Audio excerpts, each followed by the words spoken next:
Hi, everyone.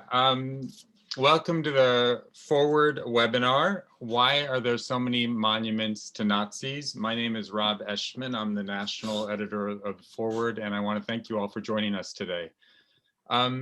This webinar that we're in really grew out of an article that appeared in the Forward, an investigative piece on January 26th called "How Many Monuments Honor Fascists, Nazis, and Murderers of Jews? You'll Be Shocked."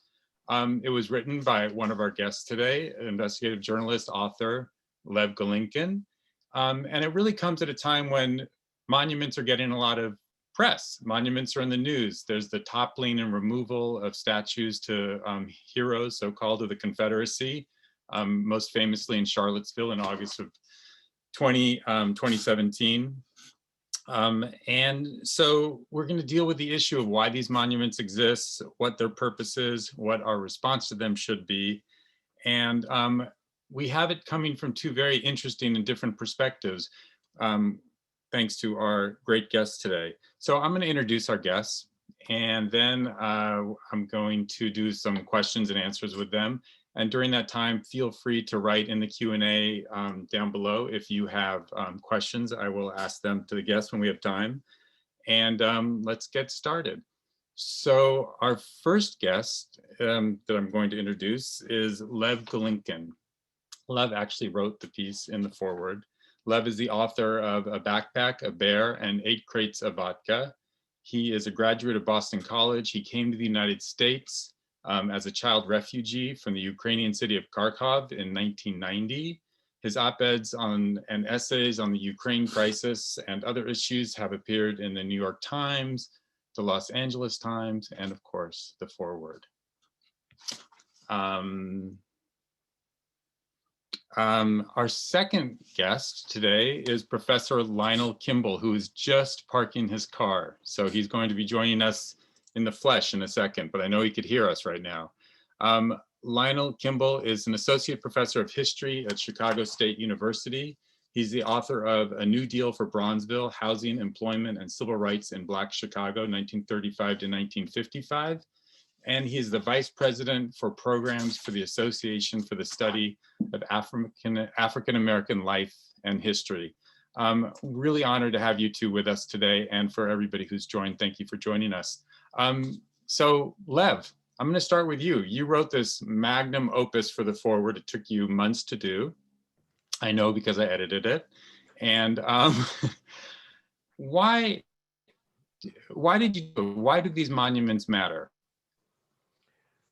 I'd say for two reasons. And first of all, I just want to thank the Forward for tolerating a very long editorial process and for taking on this project. I think it's crucial. They matter for two reasons. One is that they are rewriting Holocaust history. This is not simply putting up monuments to perpetrators, but this is portraying the perpetrators as victims or heroes. This would be like putting up statues to Robert E. Lee saving slaves. I mean, these statues are not just an offense, they're lies. They're a complete revision of the Holocaust history. And I think it's important for people to know that. And secondly, and even more importantly, wherever you see these statues in Europe, you will also see gatherings of angry young men, organized young men, mostly women too sometimes, but mostly men, talking about bringing back the past, talking about fascism. So wherever you see these statues, you also see neo-fascists. And I think that's self-evidently important to keep an eye on. I should say, just to remind everybody, if you hadn't read the article, I'm assuming most people on this call have seen the article on the Forward website. You identified over 300 monuments, memorials, and statues to perpetrators of the Holocaust around the world, including in Canada, on Broadway, in New York, all over the United States, but especially in Eastern Europe. And I think that was the crux of your investigation, that these things are out there, that they exist. Professor Kimble, welcome. I think you're on mute. I'm off mute, yeah, all right. How's it going? So I think the juxtaposition here is so interesting. We know that there are 700 monuments and statues to the Confederacy over 1,500 public memorials to the Confederacy around the country. Why? How did this come about? Well, yeah, I think part of it was a lot of the rhetoric, especially in the South, can be traced back to the whole issue about the lost cause of the Civil War, right? And just how fundamentally changed the Southern lifestyle was when they lost, and with the emancipation of so many millions of enslaved African Americans in the South. But I think a lot of it, I think there's a longer history, right? Because if we look at when these statues were erected, many of them were built during the Jim Crow era, during the Civil Rights era, right? As a way to intimidate Black people, to instill an environment of fear and terrorism, and to some degree to distort and paint these horribly wrong images of history. But ironically, not all these statues exist in the South. I have a colleague at the university where I work, and she was doing a number of projects with some graduate students looking at Civil War memorials and Confederate memorials here in Chicago, right? In a cemetery, which is now traditionally a Black cemetery. And they had this huge Civil War Confederate monument, Confederate mound, in the middle of this Black cemetery. So I think there's a much larger story to be told about both the monuments to the Nazis and to the Confederates. But I think overall is really, I think as Lev pointed out, this homage to fascism and neo-fascism globally. What's so interesting that both of you are saying is that these are not kind of historical markers to kind of honor or to teach about a historical moment. They had an agenda. Would you say that's true, Lev, with the monuments you found? Yeah, absolutely. Most of the ones that I found have been built over the past 20 years. You see that they're built around the time that far-right parties are gaining ground. And you could almost track how they start off. The first couple of monuments will be built in these like faraway little villages where almost nobody knows about it. And then as the far right comes more to power, as they start getting, as they start getting seats in the parliament, in the country's parliament, you start seeing these statues become more and more public. So absolutely, there's these people, just like with the Confederacy, they invoke this golden past that they feel that they need to return the country to. So, and these statues they're anchors, they're rallying points, they're ways to organize as well as intimidate. I have when you talk about them being rallying points, let me see if I could share my screen. Let's see here. Shoot. Story list. Story list. I'm going to stop sharing. I do have in the article you have a picture of a rallying point of I think it's in the Ukraine. You want to talk about that? I think there's a memorial that was used in the same square where there's a memorial. You have a picture of a rally that took place during the war, during the Holocaust, and then you have a rally that's taking place there now. Well, yeah, we have in Lviv, the large Western Ukrainian city. I had a photo in 1941 of a rally where they were welcoming the Nazis, where they had all these banners and they were giving the Nazi salute. And then I have a photograph from today's Lviv, which is where they're having parades, and it's almost like they're reenacting it to the dot. Like they're having these parades where they're walking down the street. And a couple of years ago, they even had coordinated Nazi salutes as they were doing it. And this parade, the entire reason to have this parade was to celebrate the anniversary of this SS unit, to celebrate the formation of this SS division, which was, just to remind everyone, the Waffen-SS was the Third Reich's military wing of the Nazi party. They were the ones who were responsible for the Holocaust. And in Charlottesville, Professor Kimball, we saw that the statue there of Robert E. Lee, I think it was, actually did become a rallying point for the far right, alt-right rally that devolved into such violence and one person was killed. Of course, and I think what we find that, I always find it ironic when we look at these statues, is really how, supporters of Confederate monuments always make the argument about how these people were this rallying call for a Southern way of life, but at the same time call themselves patriots, right? But how it's a juxtaposition of saying I'm a patriot, but I'm carrying around alt-right and Nazi flags and doing the Nazi salute, right? So I think that the rhetoric is one in which they're really trying to, veil their racism, and they're not doing a very good job at it. And I think that perhaps they don't buy the ideology themselves, and they know exactly what they're doing with the flags. But when we're left with talking about this parade in the Ukraine, right? It very much just evokes these images of what was going on in Charlottesville. When I saw, in graduate school, I did some stuff on modern Europe and, doing stuff on, on Nazism and fascism in Germany. And it reminded me so much of the films that we were watching, these Nazi rallies. And it was mind boggling. But, the irony with Robert E. Lee is, I think famously, Lee was, he was against monuments. Right. And his family are famously, his descendants are saying that, these monuments are wrong and they're ahistorical and they're divisive. And, I want to say they run counter to what America is, but I think what we found out over the past few years is that America is very complex, and maybe what we thought we knew about the country, we really didn't know.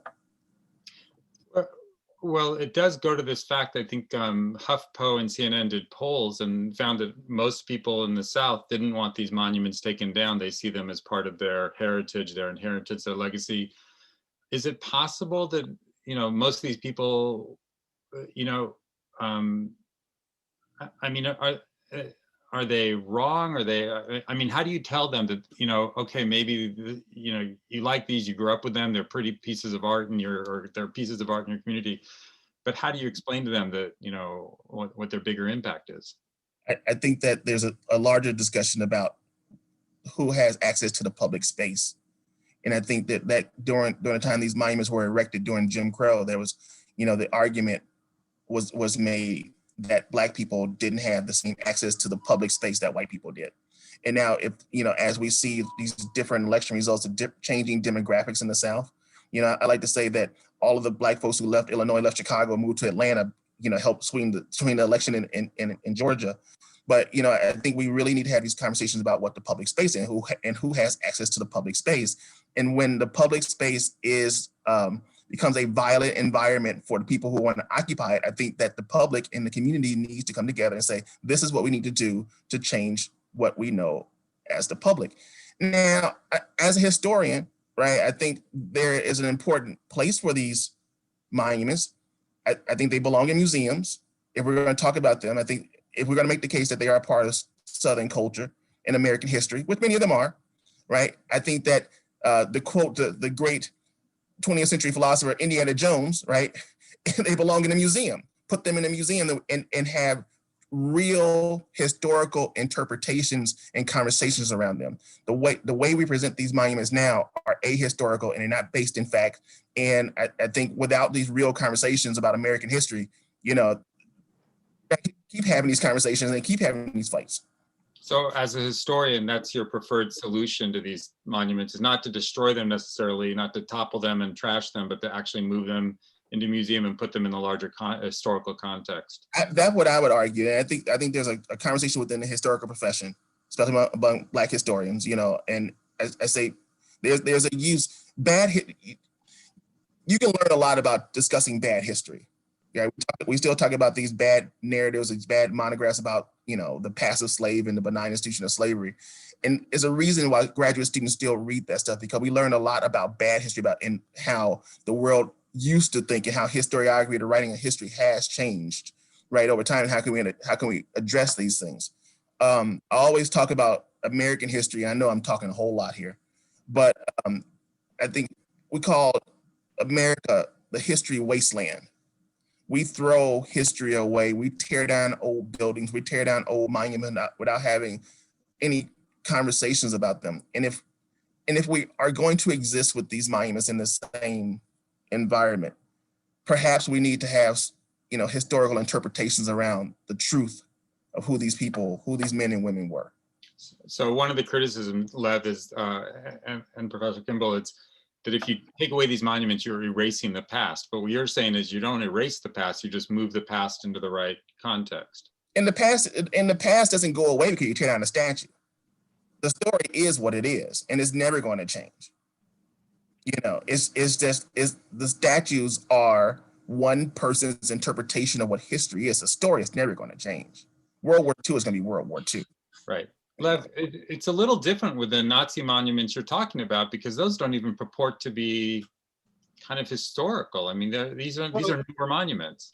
Well, I would say even the Confederate monuments, if you look at, I mean, you say it's part of history, okay, but Robert E. Lee wasn't history. Robert E. Lee was only a part of history. And there's a lot of people who were there, who played an active role in the Civil War, whose monuments we do not see. So even the act of having a statue to Robert E. Lee is a choice to highlight a part of history. So I would say it's not exactly, Robert E. Lee wasn't all of history. It was a choice by people to put the statue. And then as far as just a quick point to the professor, as far as I experienced something very strange where I was looking at one of these statues and street names, and I saw that a town in New Jersey nearby me has a street name to Marshal Pétain, who was a World War I marshal who became a World War II Nazi collaborator. Okay, and the New York Times did a story in 2011 about trying to change the name of the street, and the people there was such massive pushback, and the street remains the same. Now, Marshal Pétain isn't even a Confederate. He is a French guy who I would guarantee you 99% of people in that town would not even know who he is. Right. If he wasn't brought up, okay? But the immediate response, the moment they said to change this meaningless street, just a street name, was immediately no. And that to me, that just told me a little bit just about how much resistance there is to somebody coming in and saying this. I just want to remind people, if you have a question, please put it in the Q&A, not in the chat. It's too hard to keep track of it. There's a lot of other stuff in the chat. So please put your Q&As in the Q&A, and I will start to try to get to them. You said something really interesting, Lev, about who you choose to name. What are your feelings, both of you, about, looking at who we should be naming, who we should be monumentizing, who we should be putting up on these statues? We're focusing so much on removing them. What about adding the right kinds of people? Thoughts on that? Yeah, Lev, yeah. Okay, hold on. No, you're on mute. Just kidding. I would say this. The funniest thing to me about it, and people have pointed out, is that whether it's the Nazi collaborator monuments or the Confederate monuments, these are monuments to losers. Okay, their cause was lost. They were traitors. Okay. In the, for example, in the issue of the Confederacy, the generals who these bases are named after, they were incompetent. They weren't just traitors, they were incompetent traitors. When it comes to the Nazi monuments, even the Nazis looked down on these collaborators. They just saw them as lackeys. They didn't see them as equals. And to me, it's like, if you're putting these people on currency, if you're putting up a statue to these people, I think the most sad thing is you're selling yourself short for these countries and for these towns. It's like if we have to pick one actor, one actor to represent Hollywood, and we pick Rick Moranis. It's like, really, like, that is the best we can do. I'm just kind of a Rick Moranis fan, so I want to jump in there a little bit. I like Rick Moranis. He's also a very decent person, but I know I get your point. Yeah. But what about this slippery slope argument that once you start, pulling the thread of who deserves, you can't honor this person, you can't put a statue with that person.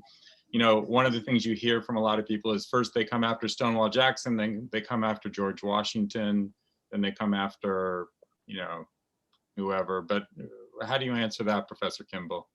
Well, I think we need to find these individuals. If we're going to do the naming and honoring of people, of streets and buildings and squares after people, I think we should find the best people who best exemplify what the community stands for. We had very recently here in Chicago, we had a stretch of road named after Ida B. Wells, right? And Ida B. Wells is, of course, the journalist. She advocated against lynchings. You know, she had did a number of things. It's a global figure, and I don't live too far from her home, which is a landmark.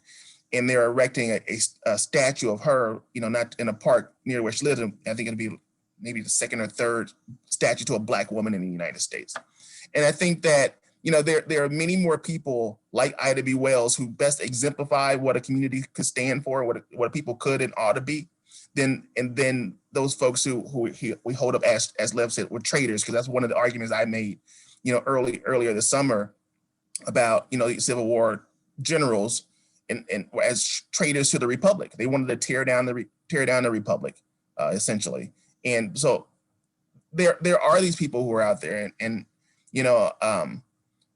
I'm a member, I'm a vice president of a Black History Association. And one of the things that our founder was Carter G. Woodson, of course, the father of Black history, really the first professionally trained Harvard historian. And one of the things that Dr. Woodson would make the argument is that history moves beyond, should move beyond as just a mere study of great men and women in history, and that we should really pay closer attention to those individuals who've done these ordinary individuals who did extraordinary things. And there's so many more of those types of people who we should be honoring in our communities globally than we do. So there isn't a lack of candidates if we want to move in that direction that exemplify the best of a city, of a community, of a country. But what about, this came up a lot when you were doing your piece, Lev, when you were investigating your story. There's a lot of people who are seen as freedom fighters, especially in the Ukraine, who were kind of proto-nationalists, defending Ukraine against communists or whatever. But then they also, in doing so, aligned themselves with Nazis or aligned themselves with more fascist forces. So, and we know in history there's a lot of things aren't always black and white. There's a lot of gray areas, that people aren't just hero or villains, or sometimes a little bit of both. So how do you kind of then judge who deserves to be memorialized and who doesn't? Everybody's a freedom fighter. Osama bin Laden was a freedom fighter. Everybody's a freedom fighter. Every terrorist fights for something. They all legitimize it. Every single one of them. The Confederacy fought for freedom. They did. That's how they rationalize it. Right. Okay. I look at these and I see two things. The most important one is they slaughtered innocent people and were part of the Nazis. Okay. They provided aid to the Third Reich. Whether they did it because they wanted to fight the communists, whether they did it because their dogs told them to do it, to me is actually quite irrelevant. Okay. I'd like to judge people by their actions, and in this case is by the bodies that they either enslaved in the case of Confederacy, or murdered also, or in the case of the Holocaust, that they murdered. So I have no patience for saying that if we do that, then everybody's a freedom fighter. Everybody's fighting for something. Okay, Hitler wanted, freedom for Greater Germany. So that's number one. And number two, there's also a very interesting coincidence in that the people who did these also happened to be fascists. It's not like they were lovers of liberty who were forced to side with the Nazis. You look at them, you find anti-Semitism. In almost every single one of them, you find the ideology that involves cleansing their land, whether it's the Greater Hungary, the Greater Serbia, the Greater Ukraine, cleansing their land of Jews, of Bosniaks, of whoever it is, of the Roma. So they collaborated with the Nazis, and and their collaboration was a pretty easy one to make, considering that they were also fascists. And I think we all can agree that, murdering of innocents is morally wrong, and anyone who participates in such atrocities, I don't think they deserve a monument. But we have monuments, just to play the devil's advocates, we have monuments to our own war heroes in, let's say, World War II, who in the course of prosecuting the war, bombed cities, murdered innocents. I mean, I understand, I mean, at some point, these things become very difficult to parse, right? Yeah. Exactly. You know, and that's, I think for me, that's the great thing about historical arguments, right? Is that we can keep these conversations about these people and their relevance as far as our national narrative and our human narrative going. But again, to go back to the whole topic of the talk, we can have conversations about them, but we don't need, do we necessarily need a statue about them or for them? Right. How do you get these statues removed? How hard is it? Several questions are about how do you convince people? How do you convince localities? Somebody said they fought to get a statue of somebody who was a pro-Hitler person removed in their neighborhood, and it took forever. How do you go about doing that? There's pressure to, I mean, first of all, the question is whether it's in a public space, whether it's in a private space. It's number one. I think in the case of Europe, the problem is these streets, a lot of them, it's becoming increasingly more and more public. And that is worrying because it shows that the local municipalities are behind this, that the local governments, and indeed the national governments of some of these places like Lithuania are fully supporting this Holocaust revision. So I think in that case, I'll tell you this, the Barack Obama administration was able to prevent Hungary from putting up a statue to a horrific anti-Semite. Okay, they were able to do this during Obama's last year in office. Okay, and they put pressure on Hungary, saying we are allies, we're partners, but we find this to be wrong. And it worked. Hungary wasn't happy about it, but it worked. So I think that's number one. And I think as far as America, I think you have to get buyback from local people. I think you need to have these conversations. That's what the professor said. You know. Conversation. That's a good thing. These issues are complicated, and they should be complicated because history is not a Disney movie. So I think it's important to have the convos. Professor? You know, yeah, I completely agree with that. And the other alternative is what we saw during the summer when people physically attacked the statues and tried to tear them down. You know, and I don't think anybody really wants that one. You know, but you know, right. there's two ways to handle it, right? They can negotiate with the local officials and communities, or the other alternative is, I think, one that no one really wants, is people physically attack the statues and try to tear them down. Lev, did you find any statues in Germany?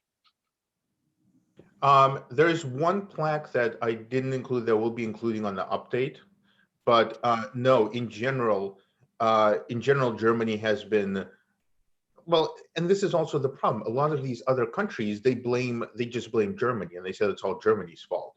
And Germany, of course, accepts it as being their fault. And it kind of becomes a scapegoat, not that scapegoat, but I mean, it becomes very easy to say it's only Germany, you know, and we were good. When in reality, Germany couldn't have done the Holocaust without collaborators. It would have been impossible. It took all of these paramilitaries. It took all of these governments that you couldn't have done it. So, but as far as Germany, no. But I found them more and more I found them in Australia. I found them in Chicago. I found them. There's one that I missed that turned out to be 20 minutes from my house. That I then that somebody suggested in response to the article, and I went and I checked, and yep, there it is. There it was, just right there. In my research, I found that in 1949, Germany enacted a law that forbade statues and memorials to Nazis. And so the irony of what you discovered is that all these Nazi statues are actually outside of the birthplace of Nazism, because they actually took, should we ban these? Should this be a government ban on Confederate statues, Professor Kimble? Should it be a government ban on statues honoring people who were fascists in World War II? Well, that's a very slippery slope, because that gets into the whole First Amendment argument. You know, if we're not going to fundamentally change or interpret what the First Amendment means, you know, that's pure government censorship when we make the argument, and then that'll get really tied up. So I don't know. I mean, is litigation, is banning them? I don't know. That's a really good question, and one I don't think I have an answer for. What do you think, Lev, and especially in these countries where, you know, like these? I'm against it completely, because I mean, I'm against it on principle, and I'm also against doing it because that would just make these people martyrs. That would make these statues extra special. That would give them, that would, I think the best thing is a two-front approach. One is either public pressure, education, and also, as the professor said, there are so many people in these histories who are incredible people, and who, you know, I very, very much doubt that, you know, Robert E. Lee particularly cared about a small town in Alabama that put up a monument to him. You know, I very much, you know, these things are all over the place, where you could find somebody from that location, you know, and honor them and be proud of them. And I say that to the Eastern European people I talk to all the time. You have composers, you have knights, you have philosophers, writers, physicians, artists, explorers. You know, you are not short on people to praise and people to highlight. So I think it's a double approach, with pressure on one side, but also offering a lot of solutions for the local people to participate in. Yeah. Professor Kimball, when you come across these statues in your life, you know, whether you're traveling or out somewhere, do they come across? I mean, as a historian, do you kind of look at it that way, or does it feel very? Does it feel more like a personal insult and affront? Well, How it feels to come across these things. I try to look at whatever monuments I come across as, you know, two different ways.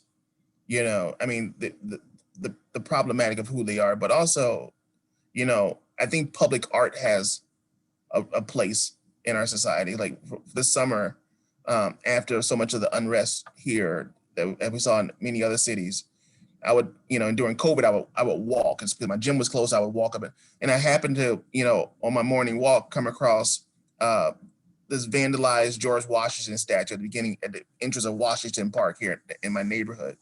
And, you know, I think as an ordinary citizen, I would walk past there and think about, that's a statue of George Washington on a horse. But the vandals sprayed it slave owner on the side and KKK on one side and so forth and so on. And I think for most people, I never thought about, I knew about George Washington's, you know, being a slave owner and the things that, you know, owning and keeping African American people in bondage. But on the day-to-day, I never really thought about it. But I think over the last 4 years, what it has shown us is that there's power in these symbols.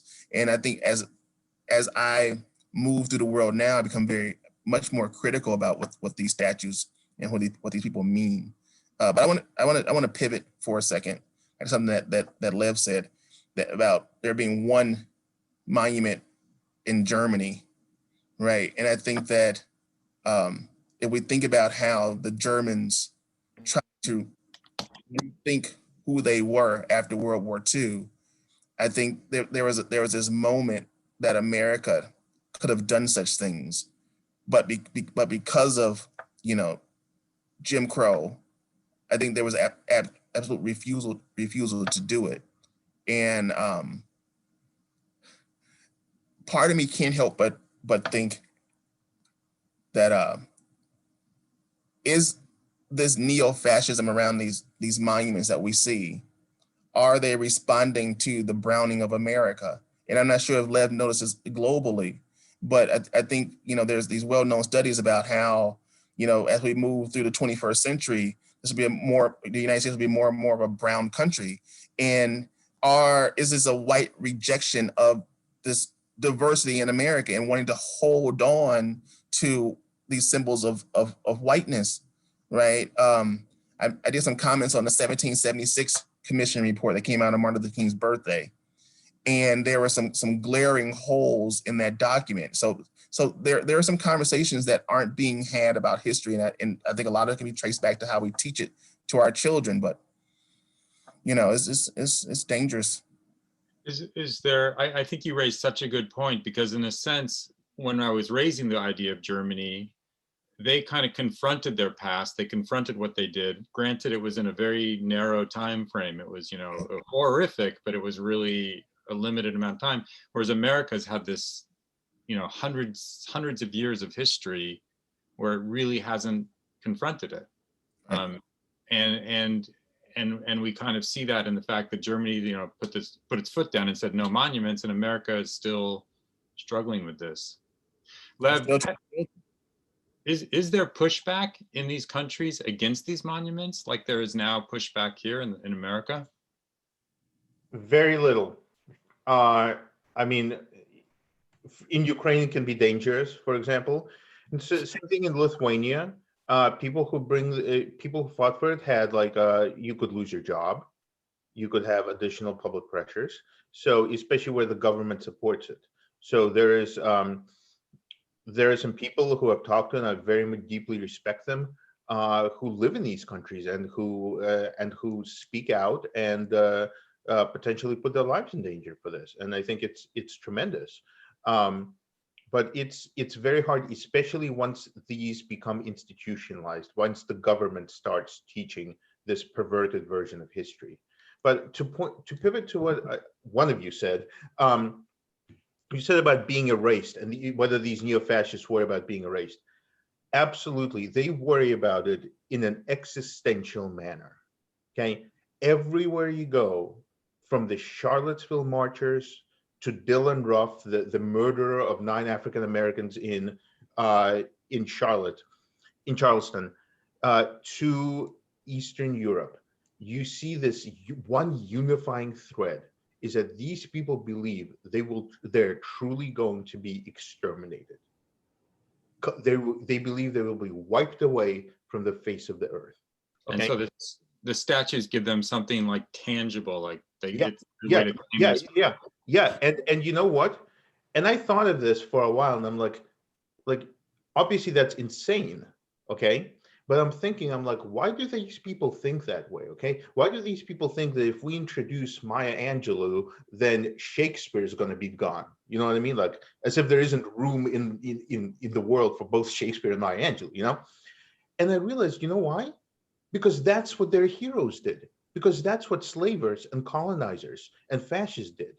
They lived in a zero-sum world where they took people and they said, you can't even have a name. You can't even have your name, African-American slaves, okay? You can't have a culture, you can't have a religion, you can't even have a voice. You know, and the same thing what they did with the Jews and the Roma, okay? So their heroes were people who operated in a zero-sum world where there can only be our way and everything else was erased. And I think that deep down, they think that everybody else operates with that mindset. And it makes them very dangerous. It makes them very dangerous because there's nothing more dangerous than somebody who feels like they have nothing to lose. And a lot of them increasingly feel that way. And fear is a big thing. You know, I had a conversation with a colleague of mine about this topic, and you know,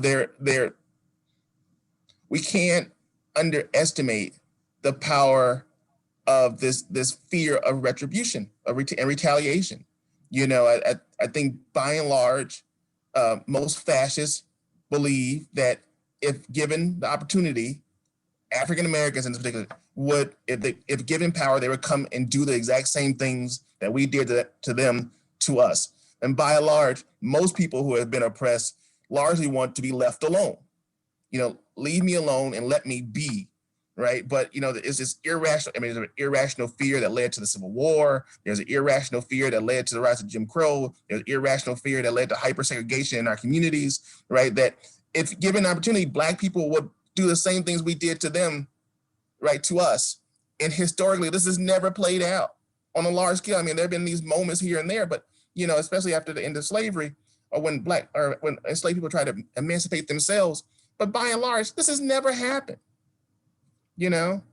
But fear is a great motivator for a lot of things. So it's in some ways what you were talking about, how so many of these statues came up after Reconstruction or during Jim Crow. In other words, there was that fear that they were going to lose their majority status, that the Blacks were going to be free and take over. And so these statues become these symbolic, you know, what's it called? Rallying points, you know? Yeah. A stake in the ground. And that's what we see in Eastern Europe now. There's a lot of questions which I think are really interesting, drawing parallels with the neo-fascists in Europe and the Confederate. Some people have said they've seen Confederate flags being carried by neo-fascists in Europe. Do you know about that, Lev? Yeah, and there are also at Confederate rallies, there are also neo-Nazi symbols and symbols that these. I mean, I'm telling you, I'm by far not an expert in the Confederacy, but when I look at the rallies in America and the rallies in Europe, they're almost indistinguishable. Okay, indistinguishable, and it's and a lot of times people are starting. That's the other danger, is that white supremacists from different places are coming together, and they are using these rallies. For example, it's February. Hungary will be having what they call a Day of Honor, okay, where they commemorate this last minute stand of these fascists who were defending Hungary as the Red Army was approaching. Now they have established this Day of Honor, okay, but it's not just a march. They use it to attract neo-fascists from all over Europe and increasingly from America, from other places. So these serve as incubators, and these rallying points around this history serve as incubators and ways to cross-pollinate, ways to trade tactics, ways to build bonds. So that again also makes them dangerous, not just in the sense of rewriting history, but also in the sense of security. Wasn't Hitler also influenced or inspired, for lack of a better word, by what he saw in the Jim Crow South? By the way that blacks were able to be separated out from the population? Of course. I mean, it's these classic examples, and I think many fascists around the world, they play out the Confederate playbook. But I think that unlike the American case, I think it's very easy to talk about immigration, right? There's these same types of, we're going to be diluted. Our way of life is going to be diluted by the introduction of the other. So I think we continue to play out of the Civil War, the slavery playbook, how we vilify the other, the racial other, the ethnic other. So yeah. Somebody, Peter Kessel, brought up a really interesting point in the Q&A that these fears came to a head in South Africa right before Mandela came to power, and during his the fears from the white minority of being erased, and it really reached a crescendo there. Yep. And you saw it play out in real time. There's a lot of questions about Marshal Pétain, Lev, and people saying, well, he was a World War I hero. He helped the Allies win World War I. And he's got his name on a mountain. If you take away the name from the mountain, how are people going to find the mountain? I guess. Okay, mountains have been renamed. Yeah. It's a mountain. It's a little difficult to lose a mountain. Okay. That's number one. Okay, but I made sure to include nuance where it was, and I believe you and I talked about it, Rob. Okay, Mm-hmm. Marshal Pétain is different because the monument, the street names, and the mountain was named for him when he was a hero.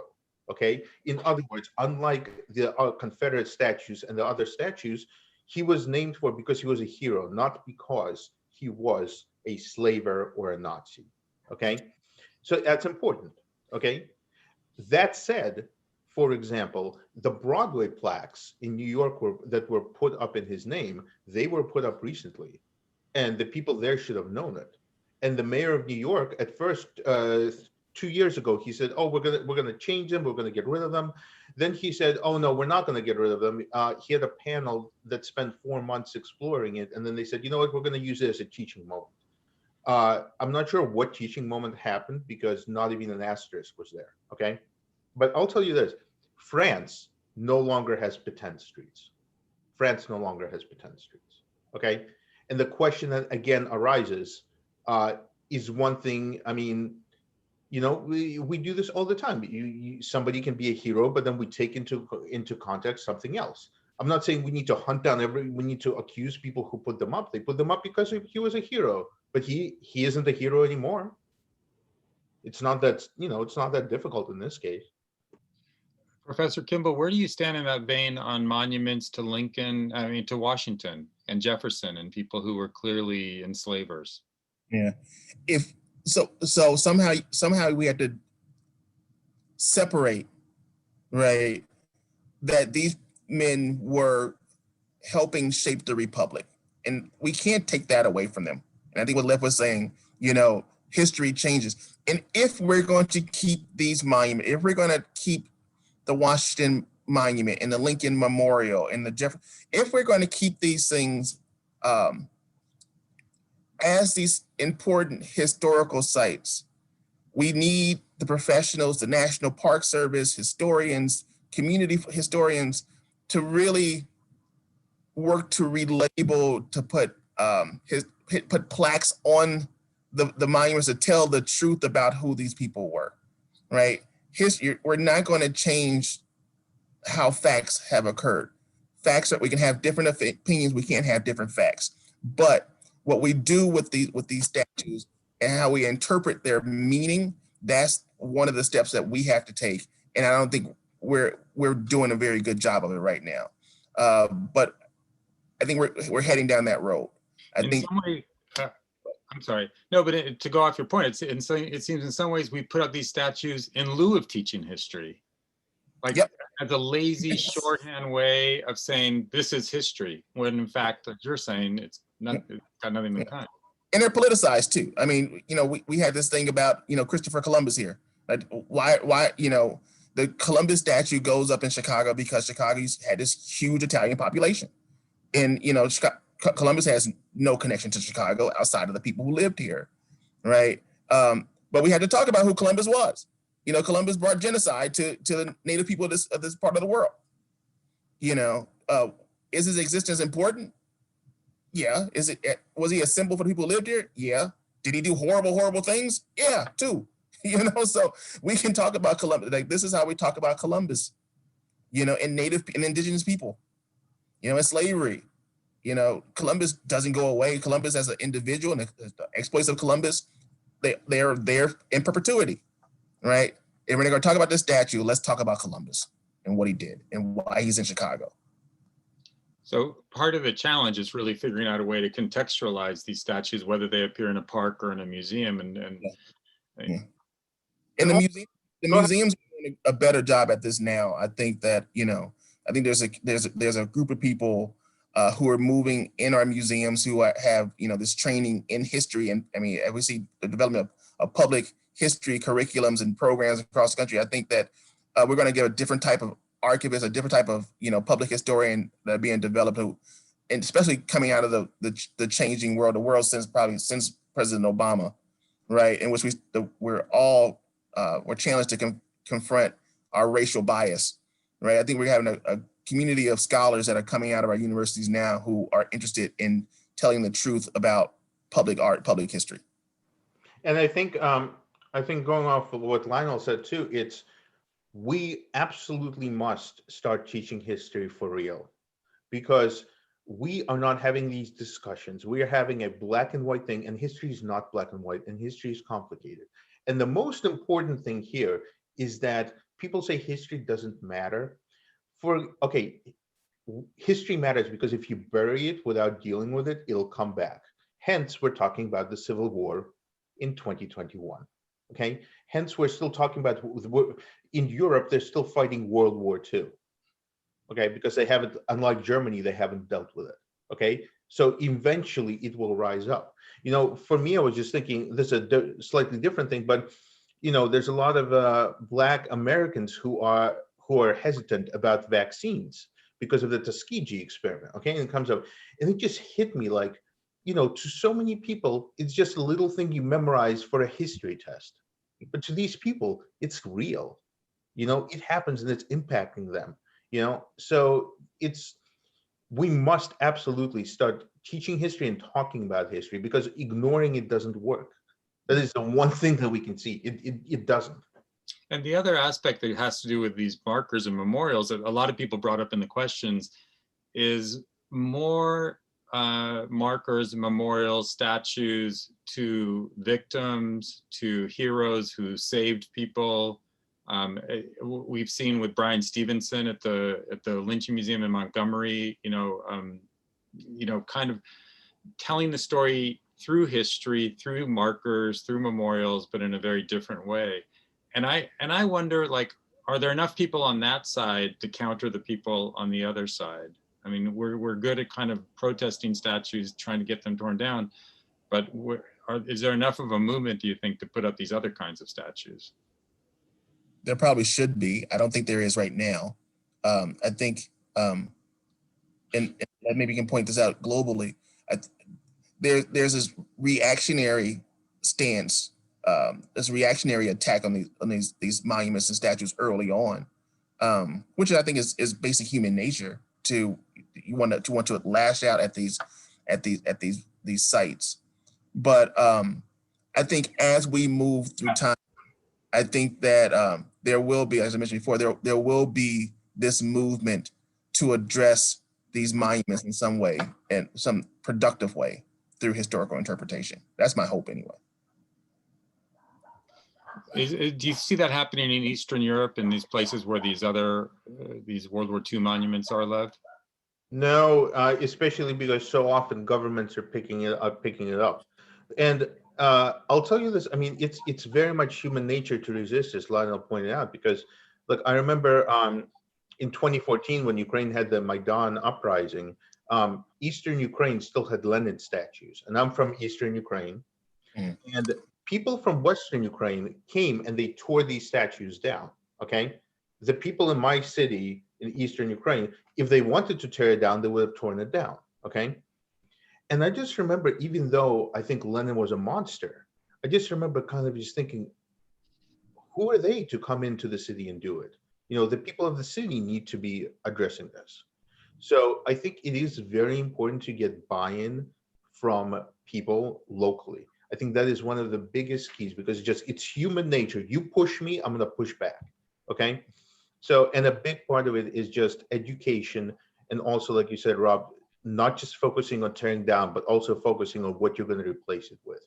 Because people do not like change, and people do not like emptiness. People need to have anchors. And I think there's phenomenal anchors that we can give them, and not give, but we can just talk about, that already exist. Each town has heroes. Each town has phenomenal people. Each town has something that they can be proud of. Okay, and it's just a question of finding out who these people are going to be. Mm-hmm. And it's really about who's motivated to erect the monument, who gets to erect the monument, who claims, as you were saying, Professor, the public space. And then how interesting that's an argument. That's not something set in stone. We see monuments that's set in stone. And I think one of the things that you're bringing up, Professor Kimble, is these stone monuments are not set in stone. Right. And they shouldn't be. Mm-hmm. You know, I think as we learn more information,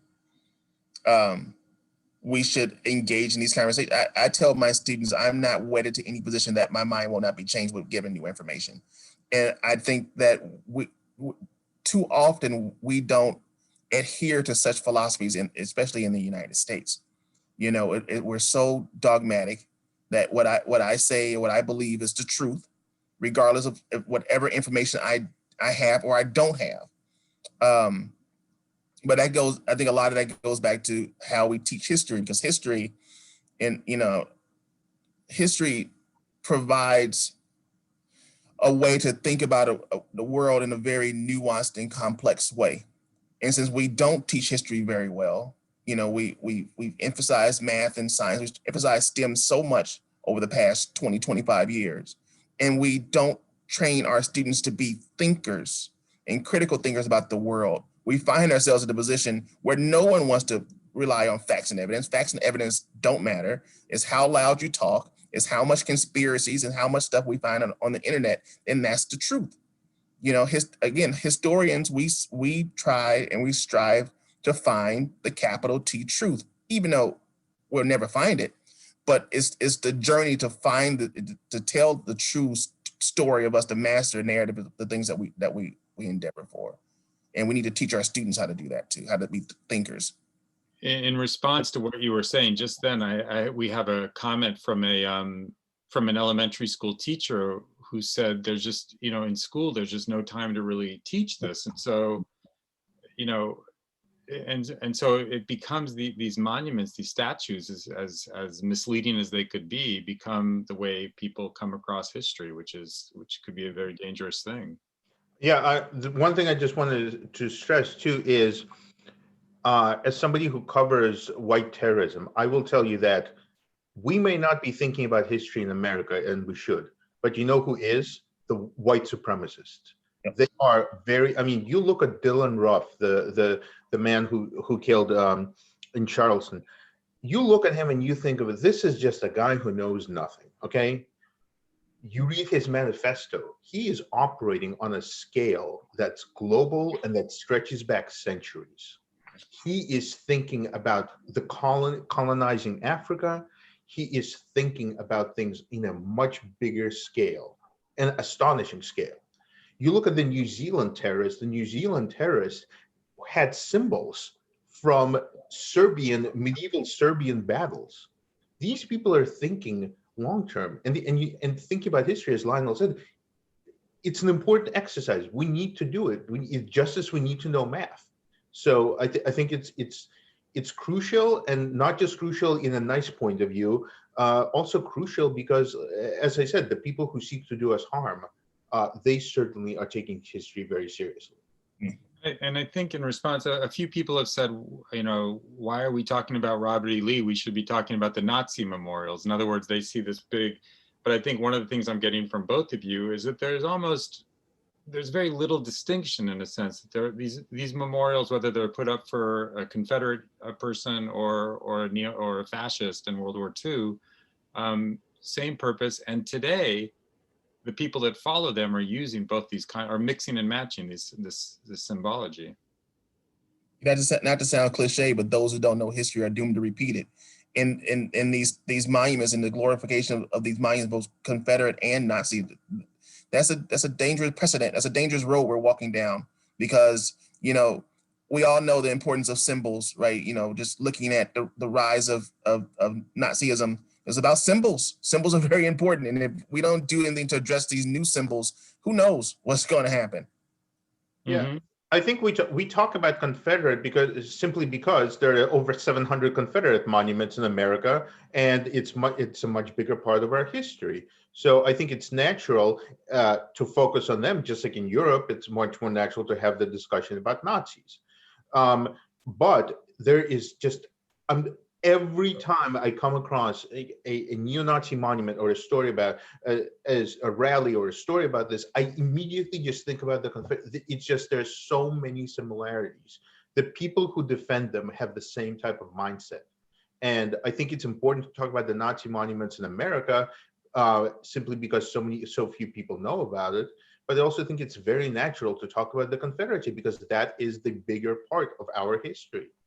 Mm-hmm. And I think it runs counter to this whole idea about American exceptionalism, like things that happen in America don't happen anywhere else in the world. And that this, I think we all talked about, this is a global, white supremacy is a global, and global fascism, white fascism, it's a global movement that endangers everyone, everybody who lives, who shares this space.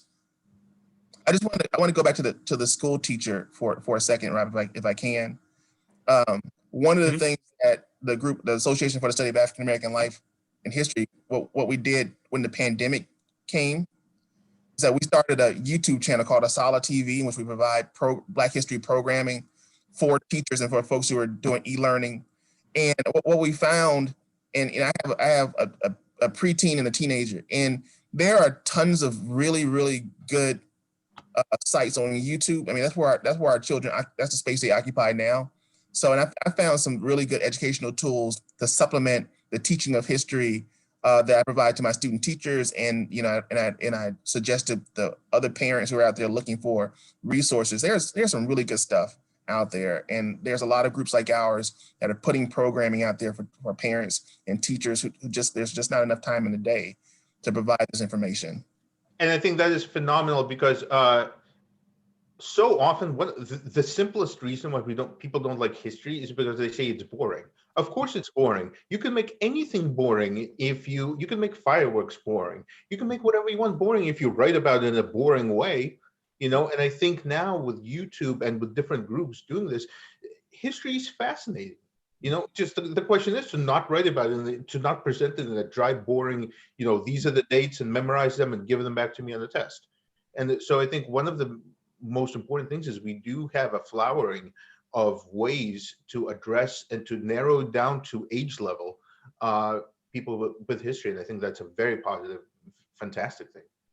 And don't leave it up to the memorials, and don't leave it up to the statues. I get that. Well, this is, I'm not bored with this history. This is fascinating, you guys, and I wish we could talk for longer, but I see that our time is up. So I really want to thank you. I want to thank at the forward, Lisa Lepson, Dina Cooperman, Gabby Brooks, Mira Fox, who helped put this together. Everybody who signed up for this will get a recording of it in their emails. So, so you'll be able to track more of it. And if you answered questions, if you asked questions that we didn't get to, I will pass them on to the speakers themselves, and they will happily answer them, I'm sure. I really want to thank you. Mostly I want to thank Professor Lionel Kimble and Lev Golinkin for joining us today. I encourage everybody to again look at Lev's brilliant article at forward.com, which you'll also get in your link. And I'll be here next week, same time, for a talk on delis and the disappearance of the American deli. So please join me for that. Again, thank you, everybody. Thank you, Robin. Thank you to the Forward, and Lionel, it was a pleasure to meet you this way. Same here. Thank you, everyone. Thank you. Bye-bye.